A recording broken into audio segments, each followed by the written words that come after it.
шинжлэх ухааны таны мэдгүй од мөндөр суугт тавтай морил хөтлөгч Инхбатын бэлтгэл өргөдөг кино дөх нэвтрүүлгийн шинэ дугаар эхлэхэд бэлэн боллоо.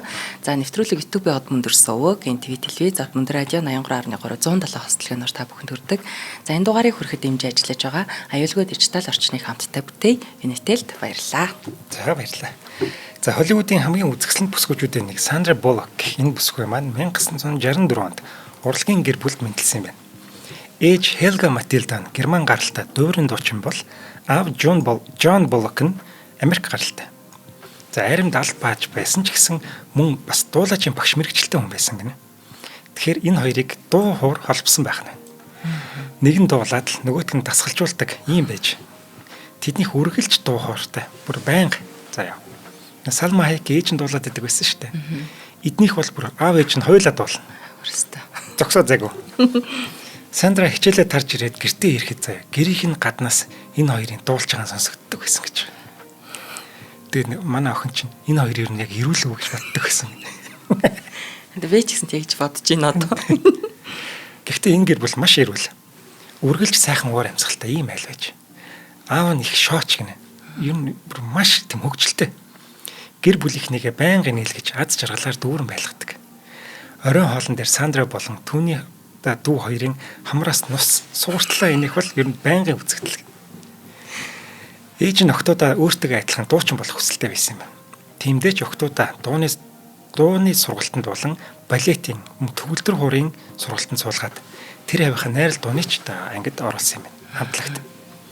Мөн ээж нь өөрийн аялын тоглолтод охтуудаа дагуулж яваад охид дөөр дээр нь жижигхэн дүр бүтээдэг байсан гэж.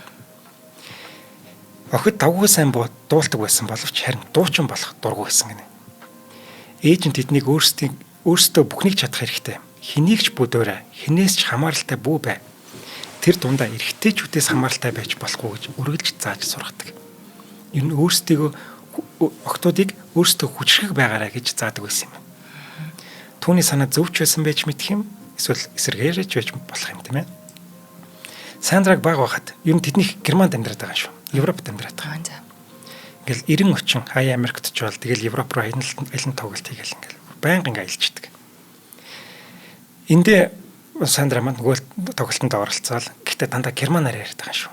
Англи хэл ер нь тун таарав, германаар бол ус цаас байсан гэж. Ингээд олон тоглолтод дуучнаар оролцсон боловч ер нь жоохон дургу. Ээж нь охиныг том болонгот нь дуулаачийн сургуульд оруулах гэсэн чинь Сандра эрс татгалцаад өөрийнх нь сонирхлыг нэг театр жүжигчин мэрэгжил татаад байгаа юм бэл. Сандраг 12 нас хүрдэг жил тэднийх нэг мөр Америк нэгдсэн улсад ирээд суурьшсан юм байна. Шинэ газар, шинэ сургууль.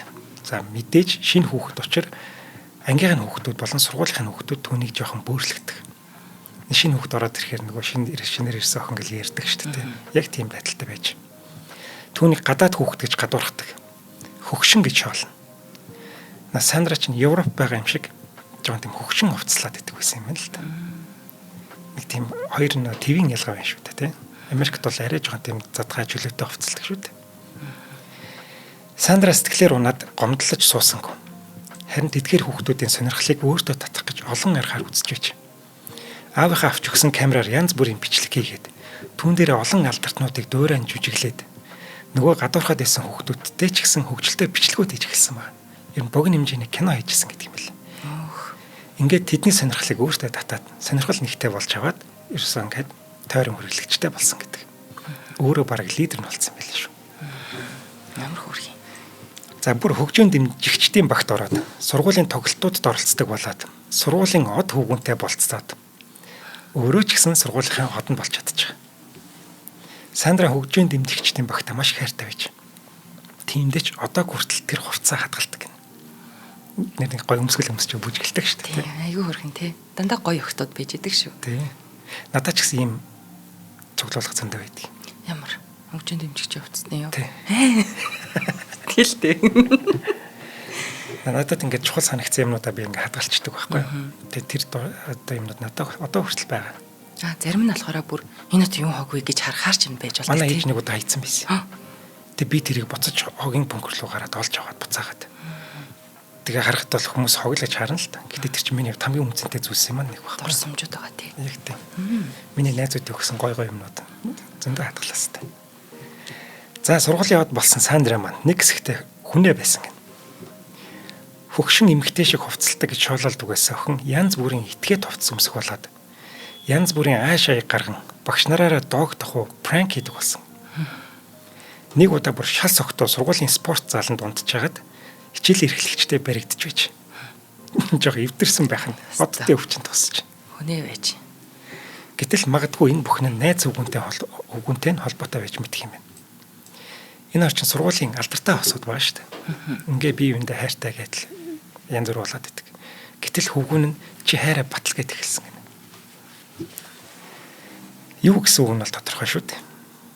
За ингээ охтуудтай хандж хэлэхэд хэрвээ найз хөвгүүн чинь хайраа батлаа гэд шахаж шаардаад ах юм бол чамд хайргүй гэсэн үг ээ. Тэр бол худлаа шүү. Хайраа батлах гэж тэнийг битгий хийгээрэй тийм ээ. За одоо эрэхтэй хөвгтэй чи. Гэнэр айгу муухай юм тий. Сандра ч гэсэн ямар утгатай гэдгийг мэдчихсэн. Ингээд тэр хөвгүүнээсээ удлаг усаалаад ер нь одоо хайр дурлал гэж цөлөөрж явахснаас ирээдүгөө шийдэх хэрэгтэй байна гэд жүжиглэлтэндээ илүү анхаарч эхэлсэн байна. Ингээд жүжигчний чадвараас хөгжүүлэх гэж маш их хичээжсэн. Ахлах сургуулаа төгсөөд East Carolina-гийн их сургуульд драма ангид элсэж ороод 5 жилийн дараа амжилттай төгсдөг юм. Энд суралцаж байхдаа ч гэсэн манай охин сургуулийн хамгийн авьяаслаг алдартай охтуудын нэг байж. Тэрээр маш олон тоглолтод оролцоод өөрийгөө батлан харуулсан. Ингээд сургуулаад үргэснийхээ дараа Нью-Йоркт очиж өөрийгөө сорихоор шийддэг. Аав ээж нь ч гэсэн энэ шийдвэрийг дэмждэг. Бид нар ч Техас хаана л Хьюстонийн айл хөлөд тэгвэл Нью-Йоркт ч бүр хаав байсан тийш явчихж байгаа. Тэгвэл аав ээж дэмжиж байгаа. Чи сонгосон мэрэгчлээ мөрөөдлөө биелүүлэх гэж бүхнээ зориулаарай гэж хэлээд бүр ингээд явуулж байгаа. Сандра хэрэг жүжигчин болж чадахгүй бол загвар өмсгч, фото модель, эсвэл онгоцны үйлчлэгч болох талаар бас бодож иж. Гэхдээ тэр шинэ газар ирээд эдгээрээс алийг ч хийж чадсангүй. Бартендер, зөөгч, үлгүүрийн ихч зэрэг ажлуудыг хийжсэн баг. Яагаад тэр хувцсныхаа стилээр үлгүүр ихч тэнцсэн баг та. Зөөгч хийж байхдаа хит хит удаа хүчндүүлэх шахажсэн гэдэг. Яагаад гэвэл энэ шинэ газар ганцаархан амьдарч байгаа бүс. Тэгэд маш үзэсгэлэнтэй шүү дээ. Ингээд ийм босромог юм бас тохиолдож байсан байна. Гэхдээ энэ бүхэнд Сандра бууж өгөөгүй. Жүжигчний сургалтанд суугаад Холливуудын олон ч оддын багш байсан Sanford Meisner гэдэг хүний шав болж чадсан. Багш нар нь мөн ангийнхан хүүхдүүд манай хүний авьяасыг энэ шагшин магтаад хизээ нэгэн цагт мундаг жүжигчин болно гэж хүртэл ирээдүг нь зөгөндөг байсан юм байна. Энэ бүхэн түүнийг урагш алхах түлхэгдсэн болж таарсан. Сандра ажлаа тараад шууд сургууль дээр очиж бэлтгэлээ. Энд сургалтандаа очихдоо тэрээр хамгийн жаргалтай. Ингээд 3 жил иймэрхүү байдлаар амьдардаг юм. 3 жил өөрийгөө бэлддэг. Ингээд чи нийт 8 жил суралцсан гэсэн үг байна. Тийм байна. Ингээд 3 жилийн дараа л нэг юм шалгуултанд очсон гэнэ. Тэгэхээр бүгдийн сурчаад дараа нь шалгуултанд очиод нэг мөр батлан харуулъя гэж бодсон болов уу? Эсвэл өөрийгөө голоод ч байсан болов уу, тийм ээ? Тийм байна. Өөртөө өндөр шалгуур тавьсан байна тий. Би хөөрхөн юм чинь сайхан юм чинь одоо ингэ кино тоглоё шууд гоё дүр авъя гэж бодсон шүү дээ өгөн тий. Гэтэл түүнийг анх шалгаруултанд ирэхэд найруулагч продюсерууд их л гайхсан харцаар хараад байсан гэнэ. Учир нь шалгаруултанд ирж байгаа охид хөвчлэн бие хаагаа гаргасан танигдахын аргагүй болтлоо дарваатлаа будцсан ирдэг бол Сандра бодог шунахгүй зүгээр л энгийн хажуудлын дэлгүүр орох гэж байгаа юм шиг л хувцастай ирдэг байсан гэнэ. Зүгээр л жинс өмдтэй носон цамцтай хүрээд ирдэг. Тэнгүүд нөгөө нэг Сандарч өөрийнхөө гоо зөксөлд итгэлтэй байдаг. Би ингэж бодоод яах. Тэгээд бас би авьяастай юм чинь. Өөртөө маш итгэлтэй. Сонгон шалгаруулж исэн хүмүүс Сандраг хараад энэчтэй хөрхий тэнцгүүдэл гэдэг харцаар анхандаа хардаг. Ингээд шалгаруулт эхлэхэд Сандра жинхэнэ авьяасаа харуулж эхэлнэ. Ингээд л эхний хэдэн шалгаруултаас л дөрөв авч эхэлсэн гэдэг. 1987 онд Hangman гэдэг кино бол түүний гарсан кино бол түүний дэлгэцийн анхны бүтээл болж таарч байгаа. Бүрэн сүрэлсэн. Гэхдээ Сандрагийн хувьд мөрөөдлөөр ажиллаад анхны гараа нэрсэн учраас түүний хувьд маш хаз жаргалтай байж. Энэ дүрээсээ л олон найруулагч түүнийг хараад өөрсдийн төслүүдтэй дараа нь сонгож эхэлдэг. Гэхдээ тэнд том дүрүүд байсангүй. NBC-гийн Working Girl гэдэг нэртэй цувралд гол дүр сонгогдсон боловч тэр цуврал нь 6 хаан гараад л цуцлагдчихна. Олон жил суралцаад гараад ирсэн байдаг. Гэтэл том дүр авч чаддгүй. Ингээд Сандра тэр доороо шийдвэр гаргаад би ерөөсөө өөрийгөө өөр газар сорих хэрэгтэй байна гэд кино урлагийн нийслэл Калифорни руу нүүдэг. LA дээрээд тэрээр дахиад л шалгаруулалтанд очиж эхэлж байгаа. Жил гавраа мөн л нөгөө жижиг дүрүүд тоглож байгаад 1992 онд Love Potion No. 9 гэдэг кинонд гол дүр сонгогдож чадсан. Энэ кино түмний замлын хамгийн чухал дүрүүдийн нэг болдог. Киноны продюсер манай хүнийг нэг олонний хэсгээс олж харсан гэв. Тэр охиныхаараа яг манай гол дүр мөн байна гэд Сандраг заасан баг. Тэгээд авчираа шалгаруулалтанд орсон чинь нөгөөдг нь мундаг жүжигч юм болж таардаг байхгүй. Ингээд хичээл зүтгэл түүнийг шагнаж байгаа нь. За The Love Potion 9 гэдэг энэ кино бол энэ кинонд энэ амжилттай болоогүй ч гэсэн Сандрагийн хувьд одоо маш том амжилтын эхлэл болж байгаа. The Thing Called Love гэдэг кинонд түүнийг дараа нь ураад Сандрач энэ кинонд өөрийн чаддаг бүхнээ дараа нь гаргадаг. Бүр өөрийн дуулах хавьяасаа ч үзүүлээд кинон дээр өөрийн дуулах тууг өөрөө зохиосон гэдэг. Яг тэр дуулж байгаа хэсгийг харах юм бол маш хөөрхөн өхөөртөм тийм бүсгүй байна. Сандрагийн эхний дөрүүд давгүй амжилттай болоод за алдарт Сильвестр Сталлоне түүнийг дараагийнхаа кинонд ордог байхгүй. Энэ бол түүнийг Холливуудд зарласан кино. Demolition Man гэдэг нэртэй чи барыг санаж магадгүй те. Юу яадаг юм нэг шинжлэх ухааны уран зөгөлт гэдэг юм уу? Сильвестр Сталлоне өөр гол дүр тоглодог байхгүй. За. Тэгээд шийтгүүлээд хөлдөж мөлдөөд маш олон жилийн дараа гисж гарч ирээд за барыг л санах гээд байна. Бас намаа би кино санана гэдэг бас сонин шүү. За ингээд Сандра маань эхний том дүр авч чадсан. Энэ кино тогсон дүрээрээ Сандра маань анхны шагналдаа нэр дэвшиж чаддаг. Энэ бол Golden Raspberry буюу хамгийн муу хүн шиг өгдөг энэ шагнал. Шилдэг эмхтэй голдор. Тийм үү киноос юм хта. Гэхдээ уг нь бол дажгүй кино. Үзэхэд бол тухайн үед тулаанд кинонуудын үе байлаа шүү дээ. Тэгэхээр бол гоё л кино байсан. Wesley Snipes энэ төр бол үнэхээр мундаг жүжиглдэг. Хамгийн муу дүрд нэр дэвшсэн ч гэсэн энэ нь түүнийг харин эсрэгээрээ маш олон хүнд алдартай болгож өгнө. Хүний нэг нэр дурддагдаад сайн маягаар дурддагдсан ч гэсэн хамаагүй ингээд нэр хүнд нөсөөд идэг шүү дээ. Тэр эффект одоо энэ дэр Сандра дээр үйлчлэлт. Дараагийн дөрөвт ч гэсэн ээлж дараалан орж ирэх болсон. Эдгээр олон кинонуудын дунд мэдээж түүнийг дэлхийн хот болгосон тэр кинонд байгаа. Энэ бол 1994 онд нээлттэй хийсэн Speed гэдэг кино юм. Хурд. Цаглын ивент гэдэг шүү дээ. За нэвтрүүлгийн хамтран ажиллагчаар аюулгүй дижитал орчны хамттай бүтээй Unitel дэмжиж ажиллаж байгаа. За Unitel маань хэрэглэгч олон нийтийн дижитал мэдлэгийг нэмэгдүүлж цахим орчны эрсдлээс урьдчилан сэргийлэх зорилготой үлгэртэл байдаг нэртэй одоо нөлөөллийн компанид ажлыг хэрэгжүүлж байгаа.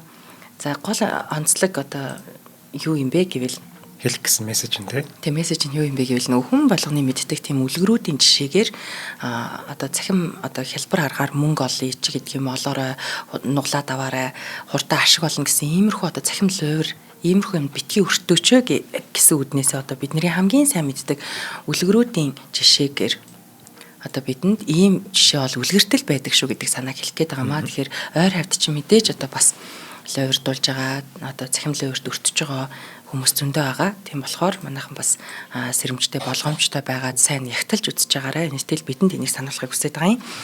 За тэгээд Unitel-ийнхэндээ баярлалаа. Ер нь үйлчлэгээний хувьд ч тэр үйл ажиллагааны хувьд ч тэр ингээд бас нийгэмдээ хэрэгтэй зүйлүүдийг хийж чадж байгаа юм гоё манлайлж байгаа компаниуд бол мундаг шүү. Баярлалаа. За баярлалаа. За анхны дүрээ авснаас 7 жилийн дараа LA хот дээрээд 3 жилийн дараа тэрээр инхүү дэлхийн хот болж чадна. Speed гэдэг киногоор. Хэрвээ тэрээр ийм зоригтой алхам хийгээд шинэ газар руу нүүнэ гэж шийдээгүй байсан бол ийм их амжилтанд хүрч чадахгүй байсан болов. Speed бол жинхэнэ цоо шин бүхнээр дүүрэн кино байсан. Яг тулаанд акшн киноны үед байнга буудалцаад байхгүй. За гэхдээ нэг ч минут ууд байхгүй үнэхээр мундаг зохиолтой мундаг кино болдог. Хийц ч гэсэн гоё. Ядж яхад Холливуудын царайлгуудын нэг Keanu Reeves-тэй хамт тоглож байгаа шүү дээ. Манай бүсгүүд дээрээс нь үзэсгэлэнтэй. Хоёр ингээд үзэсгэлэнтэй. Гол дүр. Кино бүтээгчдийн хувьд гол дүрийн хоёр жүжигчин дотн байх их чухал байсан. Тиймээс ч манай хоёр маань бэлтгэлийн үеэр хамтдаа бүр маш их хамт цаг өнгөрүүлдэг. Бэлтгэлээ дандаа хамтдаа хийдэг. Энэ хоёр чи ихэнх аюултай үзүүлбэрээ өөрсдөө тоглосон гэдэг юм. зураг авалтын үеэр аюултай зүйлс ч гэсэн болж байж Сандра явж исэн автобуснаас унахшгсан. Гэтэл түүнийг Киану Ривз барьж авдаг байхгүй. Жинхэнэ супермен шиг. Нэг юм болох гэж нөгөө юу? Гэг. Бэлтгэлийн үеэр энэ хоёр биеиндээ татагдчихсан юм бэл. Юм дууралцсан байсан. Хоёр царайлгийн хоёр туйл биш үү? Гэхдээ энэ үед тэд бие биедээ юу ч мэддэггүй гинэ. Харин бүр хэдэн жилийн дараа, маш олон жилийн дараа, бараг 20-30 жилийн дараа бие биедээ дурлцсан байсан гэдгээ хүлээн зөвшөөрдөг. Яагаад бие биедээ хэлээгүй юм бэ гэхэд бид ажиллаа хийж исэн шүү дээ. Тийм учраас ийм харилцаа үүсгэсэн бол бидний тэр уран бүтээлд сөргөөр нөлөөлж байсан юм билүүгээд болгоомжилж байсан гэдэг. Нэг автобусаас унах жаханд барьж авч байгаа шүү дээ. Тэр мөр бол эмхтэн хүнд маш тийм хүчтэй Баатарлаг гой санагдаж мэдрэмж өгнө шүү дээ. Гэхдээ тэд маш сайн найзууд болсон. Бие биенээ маш их хүндтгэн, бие биенийхээ талаар байнга л хөвгчлөлтэй хайрлаж ярьдаг. Үнэхээр нэг найзууд байдаг шүү дээ. Яг тийм хүмүүс юм. Спид маш их амжилт агуулсан. Жүжигчид од болохоос гадна кино $30 сая хийгдээд $350 сая орлого олдог. Оскарын наадмаас 2 төрөлт ялт байгуулна. Харин Сандра томоохон шагнал авч чадаагүй ч гэсэн MTV-гийн хамгийн хүсэмжит бүсгүйгээр шалгардаг юм. Түүний нэр хүнд нэг шөнийн дотор л Холливуудын дээр гарч ирсэн гэхэд болно. Харин энэ киноны дараа гарсан While You Were Sleeping гэдэг кино. Стохорхон романтик кино. Чи баг мэдэх бах тань. Тэг яах гээд байгаа юм те. Ягаад Надаас л асуугаад байх юм. гэнэ алдартай хөөрхөн кинонууд байхгүй юу? Одоо яг гомбо зургийн нөхөр харъя би ингээд нэг юм кондуктор бүсгүй байхгүй юу? Билет зардаг ч үлээ.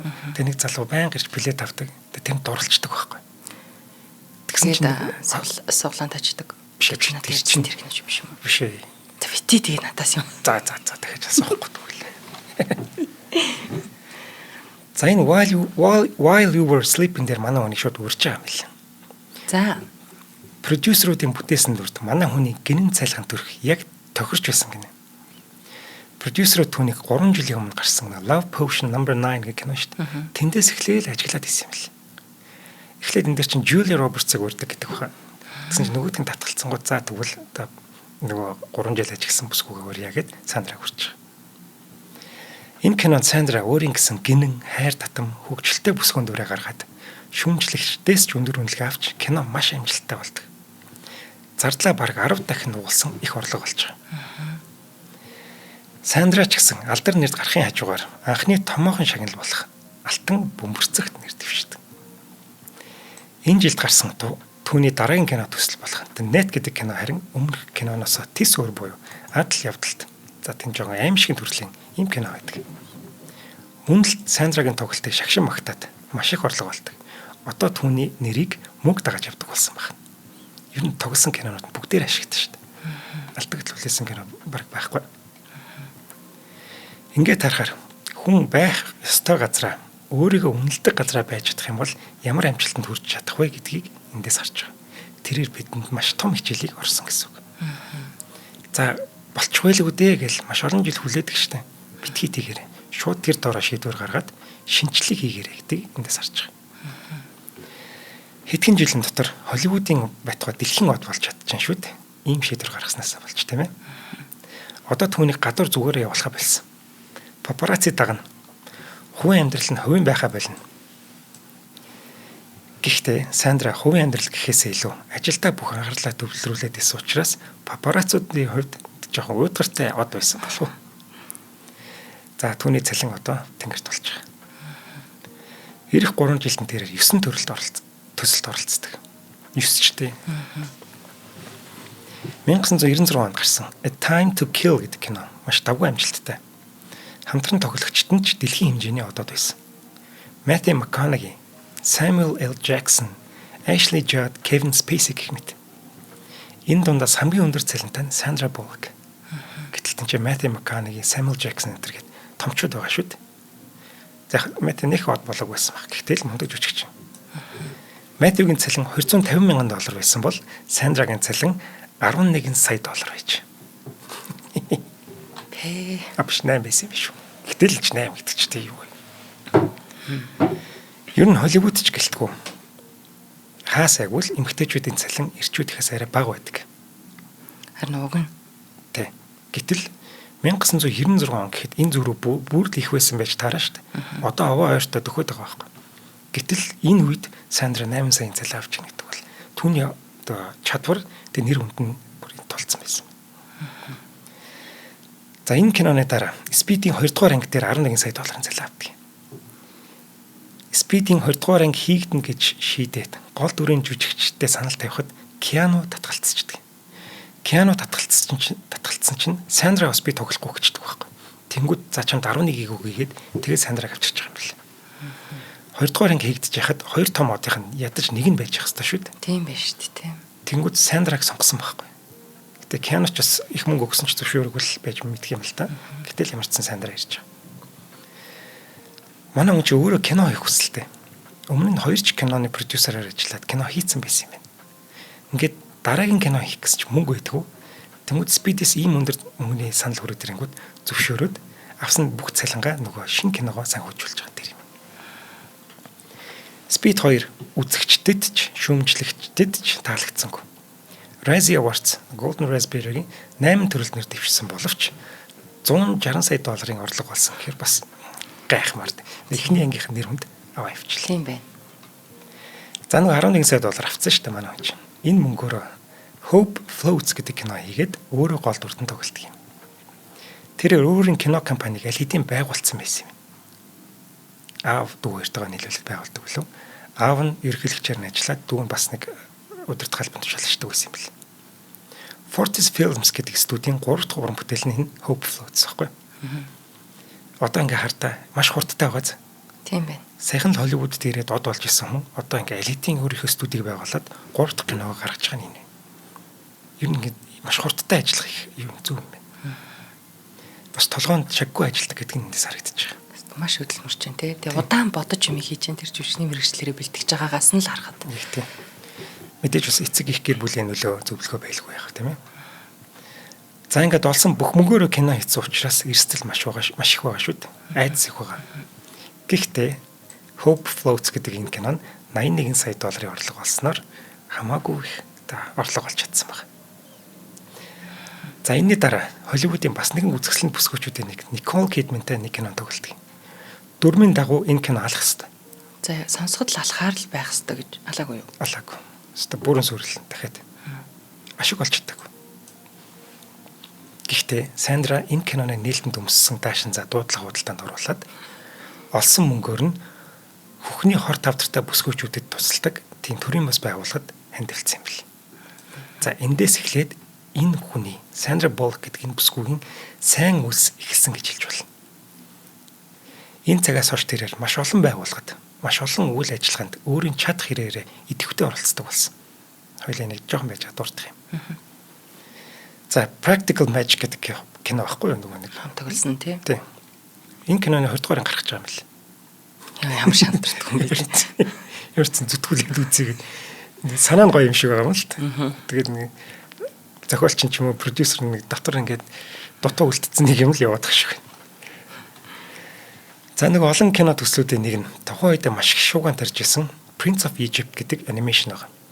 Энэ дээр Сандра дуу оруулаад өөрийн бас нэгэн авьяасаа бас гаргаж байгаа.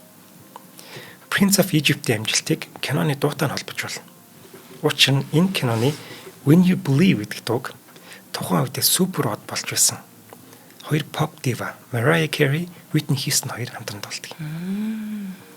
Дуу нь үнэхээр гоё дуу шүү дээ. Дуу тэр дорол хит болоод тэгээ энэ дуу Оскарын наадмаас шилдэг дуу төрөлд ялагдчихлаа болдог. Харин Сандрагийн шинэ мянганы хамгийн ихний кино төсөл нь Miss Congeniality гэдэг кино. Манай хүн гол дүр тоглохоос гадна өөрөө продюсераар ажилласан. Өөрөө хийсэн гэсэн үг. Энэ кино түүний хамгийн амжилттай болсон кинонуудын нэг. Продюсерийн хувьд хамгийн анхны томоохон кино нь бас энэ юм билээ. Энэ кинонд Сандра мөнгө хэмрэх гэсэн үү яасан. Өөрөө бүх аюултай зөвлөлбөрөө үзүүлээд тэгээд зодоо модоо хийдэг тэнцээ юм билээ. Тэн чин хамтран тоглогчоо гимтэтгэжүүлээ бас адил явдалтай юм чи. Энэ кино хит болсон хүмүүс дуртай байсан. 210 сая долларын орлого болсон. Нэг санжин байна. За асуухгүй асууч. Яг нэг чинь нэг мис болчдөг шүү дээ. FBI-ийн ажилтан байж байгаа л. Мессежийн цаанд ингээл амар тагнуулч юм байжсна. Бараг тагнуул хийх гэж болж байгаа тий. Undercover shoot. Тийм тэгэл ив хавгүй хөрнөмтгөр үзэсгэлэнтэй байгаад байдаг. Тийм. Хөрхөн. Энэ дүрээр манай хүн хоёр дахь удаага алтан бөмбөрцөгт нэр дэвшиж чадна. Их хөнгөн дүр боловч хөгжилтэй дүр боловч алтан бөмбөрцөгт нэр дэвшиж байна гэдэг бол түүний авьяасыг илтгэж байгаа. Яг нь нийтмийн comedy musical гэдэг төрөлтөнд дэвшсэн л дээ. Гэхдээ л тэр зүгээр ч нэг сайхан бүсгүй байгаад кинонууд нь амжилттай яваад байгаа юм биш. За тогсон кино болгоно хит болж маш их ашигтай ажиллаж байсан гэхээр түүний гоо үзэсгэлэн болоод чадварыг илтгэхэд байгаа юм. Тэрээр одоо мөрөөдлөөр амьдарч эхэлж байгаа. Стаб бүх юм маш сайхан бүтэж байгаа. Гэтэл эн чинь энэ амьдрал шүү дээ. Сайн муу хэлжилдэг. Төгс зүйл гэж байхгүй тийм ээ. Тун удалгүй Сандрагийн ээж нь бурхны орныг зорьсон юм байна. Энэ мэдээ манай хүнд маш хүн дээр туссан.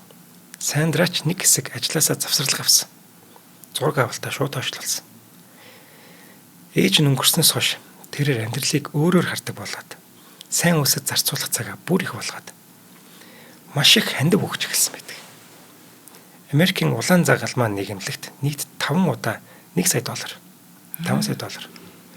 Мөн энтхэгийн далайн газар хөдлөлт цунамид нэрвэгдсэн бүс нутагт за дараа нь Хаитигийн газар хөдлөлтөнд нэрвэгдсэн хүмүүст туслах гэж $1 сая. Тохокууд болсон газар хөдлөлтөнд өрсөн хүмүүст мөн $1 сая. Техасын шуурганд $1 сая гэх мэт маш их мөнгө хандвалж байгаа. Одоо ингээд бодоход л бараг $10 сая хандвалцсан байгаа үстэй тий. Мөн өөр төрлийн үйл ажиллагааг ч гэсэн маш их хийдэг болсон юм. Эдгээр сайн үйлсэн үйл ажиллагааг нь дэлхийн олон байгууллага сайшаагаад олон чагнал өгсөн байдаг. Гэхдээ тэрээр энэ бүгдийг шагналын төлөө хийгээгүй. Ээж нь нас барахаас өмнө охинтойгоо ярилцаад ингэж зөвлөсөн юм. Ээжтэйгээ адилхан зожигдуу байж болохгүй. Аль болох сэтгэл хөдлөлөө ил гаргаад нээлттэй байгаарай гэж загсан гэнэ.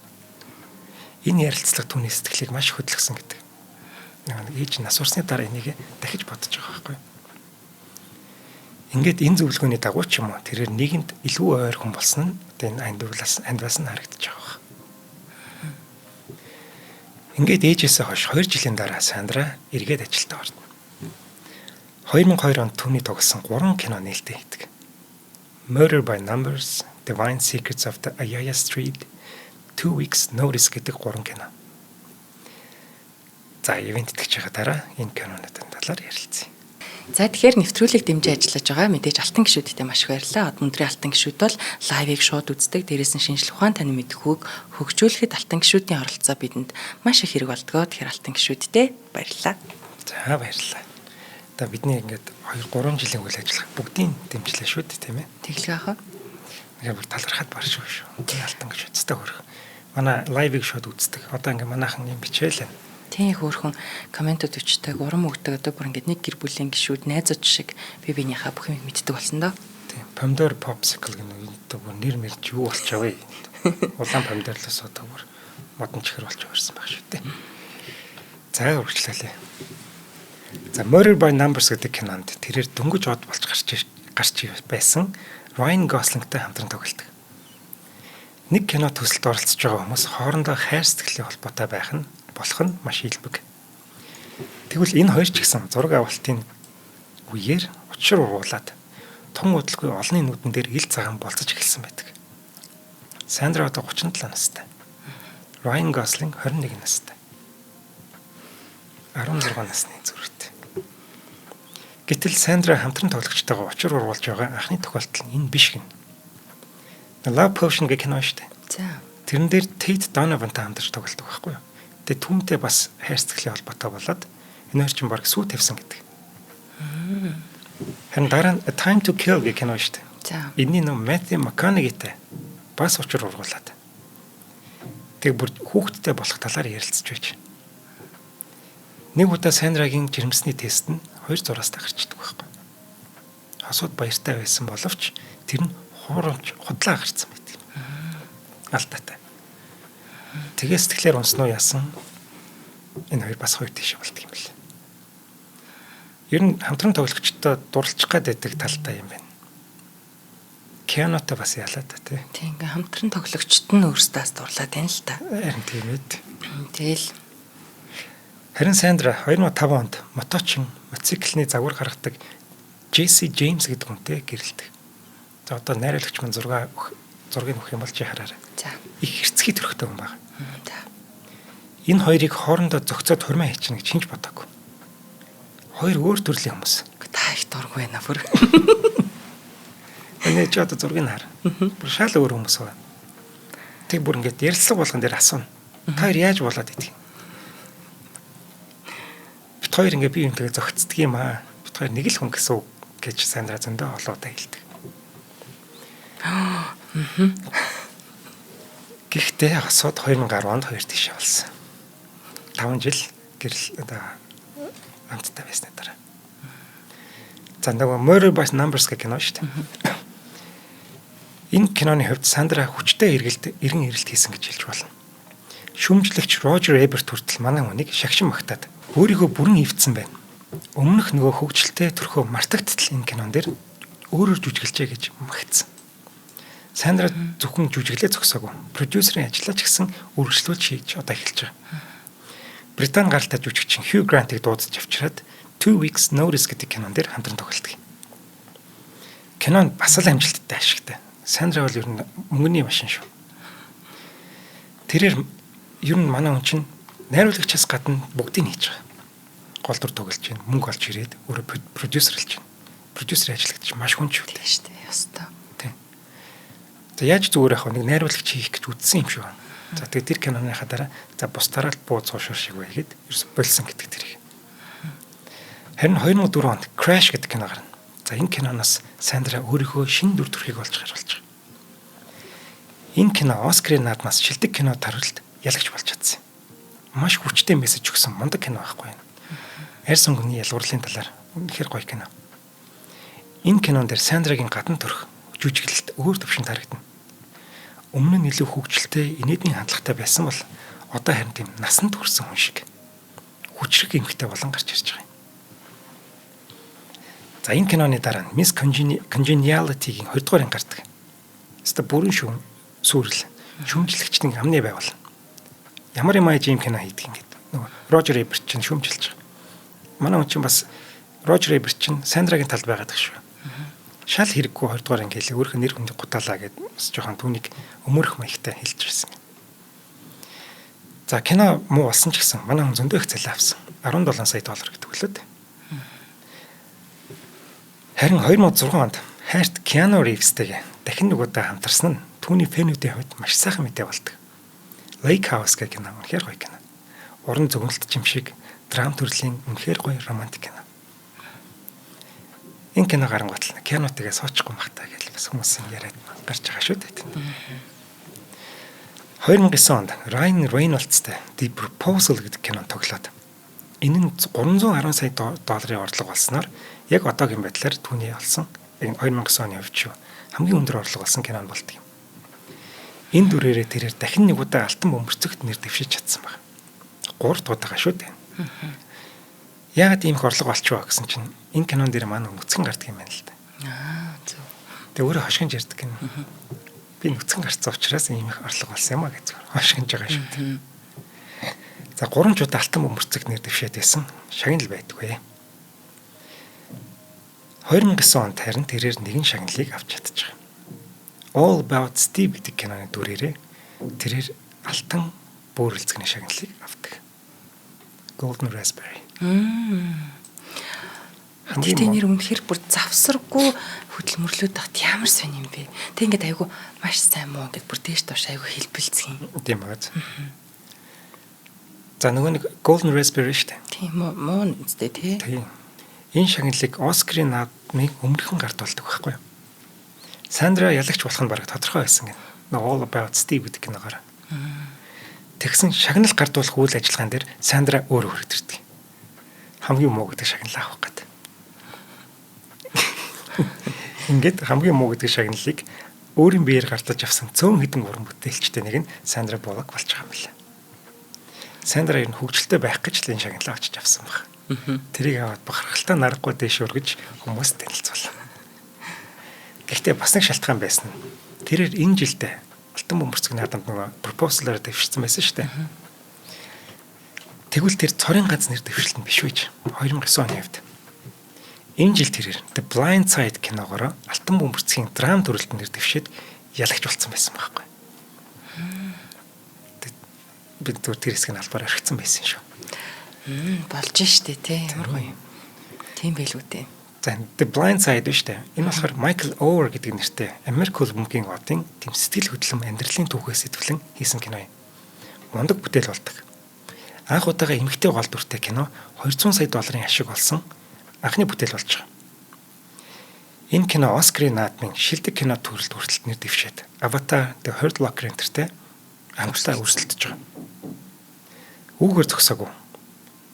Шилдэг эмэгтэй гол дүр гэдэг шагналд мөн нэр дэвшээд Сандра Буллок ялдаг. Тийм. Йой. Анхын дүрийг Сандра санал болгоход манай хүн татгалзаж байж. Продюсерүүд түүнийг ятгах гэж ууггүй хичээсэн. Ингээд өөрийнх нь тоглох дүрийн жинхэнэ эзэн Lay Ann Towie гэж л амж байгаа. Энэ хүнтэй уулзуулж байж зөвшөөрүүлж чадсан гэнэ. Сандра болон Lay гэж энэ хоёр хүн маань маш олон удаа уулзаад найзууд болсон гэдэг. Сандра уулз болгондоо нөгөө жинхэнэ хүнээс нь дүрийн судалгаагаа хийгээд байсан. Бүгдийг нь ажиглаж байсан. Бүгдийг нь хуулбарлсан. Үсээ яаж засч чинь, яаж ярьдаг юм бэ? Аялал нь юу юм? Яаж хувцалж чинь, хумсаа яаж будж чинь гэх мэтчлээ. Бүгдийг судалсан гэж. Ингэж судалж вэж амжилтанд хүрдэг байх юм шүү дээ. Кино жүжигчин хүний хамгийн том шагнал бол Оскар. Сандра энийгч авах хэрэгтэй байсан. Ингээд хамгийн том шагналаа гартаж аваад тун удалгүй хэдхэн хоногийн дараа тэр баяр баясгал алга болох. Нөхөр нь манай хүнийг араар нь тавьсан хэл болоод Сандрад энэ маш түн цохилт болдог. Хэдийгээр нөхөр нь олон нийтийн суугаар эхнэрээсээ уучлахгүйсэн боловч манай хүмүүнийг хүлээж аваагүй. Төд удалгүй салах өргөдлөө өгдөг. Харин энэ харилцаанаас Сандрагийн өөрийн хамгийн том аз жаргалтай нэг зүйлийг авч үлдсэн гэдэг. Энэ бол түүний хүү Луис Бардо юм. Луи гэж унших юм болов. Сандра нөхөртөөгөө хүүхэд үрчилж явахаар бичиг цаасаа бүрдүүлээд байсан юм байна. Тэгээ хариу нь гарахаас өмнө энэ салах үйл явц болчихгүй юу. Гисэн ч гэсэн Сандра хүүхдээ үрчилж явахаар шийддэг. Ганц бие ээж байхаар шийднэ. Ингээд төрөөд 10 хонж байсан Луи гэдэг тэр хүүг үрчилж авдаг юм байна. Анхандаа би чадахгүй байхаа ганц бие ээж байх хэцүү байх гэж бодож исэн боловч Сандра тэр бүхнээ давж туулаад хамгийн сайн ээж болсон гэдэг. Хүүхдтэй маш их хайртай. Хүүгээ өсгөж хүмүүжүүлэх гэж хэд хэдэн кино төслөөс татгалзаж байсан. Одоо ээж болсон болохоор тоглох дүрээ ч гэсэн болгоомжтой сонгодог болсон гэдэг. Тиймээс ч олон төслөөс татгалзаж байгаа тэр юм л. Хүүгээ өргөж авахаас өмнө Extremely Loud and Incredibly Close гэдэг кинонд Том Хэнкстэй тоглоод энэс хойш 2 жилийн завсарлага авч байгаа. Энэ 2 жилийн хугацаанд нэг хүүхдээ өсгөж хүмүүжүүлж байгаа шүү дээ. 2 жилийн дараа харин мөн л хүчтэй эргэж ирнэ. The Heat, Gravity гэдэг 2 кинонд зэрэг тоглоно. За Heat бол өөрийн хөгжилтэй төрхийг харуулсан нийтмийн хөнгөн кино байсан бол харин Gravity бол шинжлэх ухааны уран зөгнөлт кино. За ер нь уран зөгнөлтөөс илүү аль болох боддоор харуулах гэж хичээсэн тийм кино гэдэг. Гэхдээ л нөгөө эрдэмтэд маань энэ киног бас муулалгүй яах вэ? Гэхдээ энэ кино хийх гэж маш их хүчхөдөлмөр зарцуулсан юм шүү. Энэ кинонд өөрийн сайн найз Жорж Клунитэй хамтран тоглодог. Жорж Клуни нойр чинь бүр од болохоос өмнө танилцаад найзууд болсон байсан юм л. Маш их дэмждэг. Тэгээ Киану, Жорж хоёртой ер нь их сайн найзууд. Брэд Питтэй ч гэсэн ялгаагүй. За Gravity-гийн зураг авалт Сандрагийн хувьд хамгийн хэцүү нь байсан гэнэ. Сансарт эргэлдэж байгаа юм шиг тэр хэсгийн зураг авах гэж Сандраг нэг юм төхөөрөмж ингээ хүлж жагаад эргүүлдэг л байлгүй бодвол тий. Энд хүлүүлж жагаад өдөрт 10 цаг эргэлддэг нөгөөдөж. Ямар хэцүү ойлгомжтой шүү дээ. Киног бодит болгох гэж кино багийнхан маш их ажилласан. Киноны үйл явдлыг яг л сансарт жингүүдж байгаа мэт харуулах тийм амар биш. Бүх хөдөлгөөнүүдийг урдчлан тохироод яг л бүжиг шиг байх хэрэгтэй шүү дээ. Зарим шүүмжлэгчдэр энэ киног сансрын тухай хийсэн хамгийн мундаг кино гэдэг бол зарим нь үнэхээр дутуу байна гэж бас шүүмжилдэг. Кино 100 сая төсвөр бүтээд 710 гаруй сая долларын ашиг болдог. Ашиг биш, орлого болдог. Сонирхолтой нэг жишээ хэлэхэд энэ киноны төсөв нь жинхэнэ энтгийн сансрын тэр төслөөс илүү төсөвтэй байсан гэдэг юм шүү. Gravity кино Оскарын 10 төрөлд нэр дэвшээд 7-д нь ялт байгуулдаг. Харин Сандра маань 2 дахь удаага Оскар нэр дэвшээд гэтээ харамсалтай нь удаа алддаг. Хэдий ялаагүй ч гэсэн энэ киног түүний хамгийн шилдэг нэг гэж хэлэх хүмүүс бас зөндөө бий. Хамгийн шилдэг жүжиглэлтэй гаргасан гэдэг. За 2015 онд түүний амьдралд 2 чухал үйл явдал тохиосон гинэ. Gravity-гийн дараа. Эхнийх нь тэрээр дахиад нэг хөөрхөн охин өргөж авдаг юм байна. Эхний хүүхдээ 10 хоногтаад нь өргөж авч байсан бол харин энэ удаа Лайла гэдэг охиныг 3 настайд нь өргөж авч байгаа. Лайла охин маш их зовлон тулсан охин байж хэд хэдэн айлаар дамжаад тэр болгоноосоо буцаж исэн. Олон хүний асаргаа нэртэй халамжч гэх юм уу тэр нэг юмныг үзээд ер нь хинт ч итгэхэ болцсон. Амьдралд нухлагдсан тийм охин ирсэн гэдэг. Анх түүнийг гэртээ авчираад түүний ээж болоход маш хүнд байсан гэдэг. Унтуулах гээд өрөөнд нь орхиод хэсэг хугацааны дараа өрөөнд нь орох юм бол байхгүй. Хувцсны шүүгэндээ ч юм уу, хөшгөний хараар ч юм уу ороод нугтцсан. Тэгээд зүгээр нугтахгүй гадуур хувцас өмсцэн. Тэг чи яах гэж байгаа юм гэхээр би удахгүй явах гэж байгаамаа. Удахгүй явах юм чинь хувцас өмсөд бэлдээд байж гэж хэл. Дөнгөж 3 настай хүүхд ийм болцсон байна. Харин намайг хүүхдээ олгоод үлдээн гэж итгэхгүй шүү дээ. Тийм. Өмнө нь зөндөө олон ийм үтцсэн. Одоо хинт ч итгэхгүй байгаа байхгүй. Сандра ийм хариу сонсоод зүрхэн зүсгдэг шиг болсон гэдэг. Охин цаанаа л нэг айцтай. Тэгэд бас хоолоо нууч. Яах ч. Дараа нь итг гээд. Амьд гарах инстинкт юу нөхгүй. Тийм байна. Яа. Бүр ингээд хоолоо нуусаараа сурцсан байгаа байхгүй. Тэгээд би явлаа гэд охиныгоо хэлэхэд нь ээж нь тэгээд гэхдээ би үргэлж чиний хажууд явах болно гэж Сандра хэлж ирсэн юм байна. Ямар өөр. Гэхдээ эхэндээ яаж юу хийж яаж бяцхан охиныгоо итгэлийг олж авахаа Сандра сайн мэдэхгүй байж. Иймээс сэтгэлийн шарахтай ийм хүүхэдтэй хэрхэн харилцах талаар сургалтанд хүртэл сууж ирсэн. Ингээд Сандра маань шинэ охиныгоо төлөө бүхнийг хийж байж ээж охин болж чадсан гэдэг. Том хүн ч гэсэн дүүдээ маш том хайртай эднийх ийм нэг том гэр бүл болж байгаа. Хамгийн сонирхолтой нь Сандра энэ хоёр хүүхдээ нэг газараас өргөж авсан. Ээжийг нь оршуулсан газартай их ойрхон газар гинэ. Энийг олж мэдээд Сандра ээж минь надад миний хүүхдүүдийг илгээсэн юм байна гэж боддог болсон гэдэг. Хоёр хүүхдээ ээж болсон Сандра дараагийн кино төслөө хүүхэлдэйн киногоор сонгоно. Миньоны дараагийн ангид эсрэг талын дүрийн дууг оруулдаг. Энэ кинот гэсэн чинь 1.1 тэрбум долларын орлого болсон. Түүний тоглосон хамгийн өндөр орлого болсон кино нь болж байгаа. Дараагийн кино төслүүд нь ч гэсэн маш амжилттай болдог. Ocean's 8, Bird Box, The Unforgivable, The Last City, Bullet Train гэх яг энэ сүүлийн кинонууд нь бүгд давгүй амжилт үзүүлсэн. The Unforgivable гэдэг энэ маш хүнд кино. Сандрач дүрээ маш сайн гаргасан. Магадгүй их хүний үднэс дүртэй орсон болохоор сайн гаргасан болов. За Bird Box дээр ч гэсэн дүрээ маш мундаг гаргадаг байхгүй. Тэр нэг жоохон охиныг амар загнадаг. Гэхдээ одоо энэ түүхийн сонсоод яг тэр жүжиглэлтийг харах юм бол үнэхээр их хүн тийм аюултай нөхцөлд охиндоо тэгжил зөвлөх болов. Бүр ингээ одоо яг тэр хэсгийг харах юм бол үнэхээр сэтгэл хөдлөмөр юм лээ. Дүртэй маш мундаг орж байгаа. За түүний оролцсон хамгийн сүүлийн кино төсөл бол одоо Bullet Train байна. Найз Brad Pitt-тэй хамтран тоглодог. Харин энэс хойш нэг ч төсөлд оролцсонгүй. Хүүхдүүдтэйгээ илүү цагийг өнгөрөөх гэж завсарлага авсан юм. Гэтэл бас өөр нэгэн шалтгаан байсан гэнэ. 2015 онд тэрээр Brian Randall гэдэг нэртэй зурагчтай болцож эхэлсэн юм байна. Хүүгийнхаа зургийг авах гээд нэг зурагчин дуудсан чинь Brian хүрээд ирдэг байхгүй. Тэгээ энэ хоёр тэрнээс хойш болцож эхлээд Сандра хин залууг заяаныхаа ханаа гэж хэлдэг байсан. Тэдний харилцаа маш сайхан байж Randall Сандрагийн хоёр хүүхдийг манай хүнээс илүү бараг хайрладаг, илүү дотн байж. Харин хосууд 8 жил хамт байсан эцэст хайртай залуу нь 2023 онд хүнд өвчнөөр нас барсан юм. Тэд энэ өвчнөд сүүлийн 3 жил тэмцэж байж харамсалтай нь ялж чадсангүй. Ингээд хайртай хүнийхээ хойноос Сандра түр завсарлага авсан энэ юм байна. Ер нь түүнийг зодог тайлсан гэж ярьдаг. Гэтэл 2025 онд нэтлэн жүжигчин бүсгүй маань ажилдаа эргэж орохоо шийдснэ хэлдэг.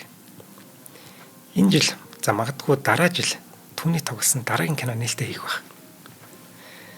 Сандра хэсэг явчаад хүчрхэг эргэж ирдэг шүү дээ. Харин энэ удаа түүнийг хүчтэйгээр эргэж ирэхэд хамгийн сайн найз Keanu Reeves нь туслах болно. Тэр хоёрын дараагийн кино тун утгагүй нээлттэй хийж байгаа.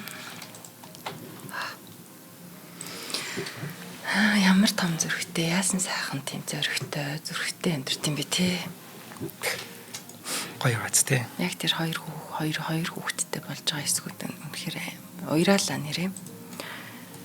Ийм сайхан хүнийг хайрладаг те. Тэр сонгохдоо ч гэсэн тэр нялх дээр нь те тэр сэтгэл нь өвдөөд итгэхээ болцсон байгаа. Тэр хүүхдийг очиж авч хайрлна. Ямар сайхан сэтгэл вэ? Гоё. Стэх баярлалаа. Баярлалаа цаглаа. За шинжлэх ухаан таны мэдгүй од өндөр сувгийн кино төвх нэвтрүүлгийг танд хүрлээ. Нэвтрүүлэг YouTube-ийн од өндөр сувг, NTV телевиз, од өндөр радио 83.307 хөтөлбөрөөр хүрсэн. За энэ дугаарыг хүрэхэд дэмжиж ажилласан аюулгүй дижитал орчныг хамтдаг бүтээн хяналтын болон од өндрийн алтан гишүүд та бүхэндээ маш их баярлалаа. За баяр. За баяр.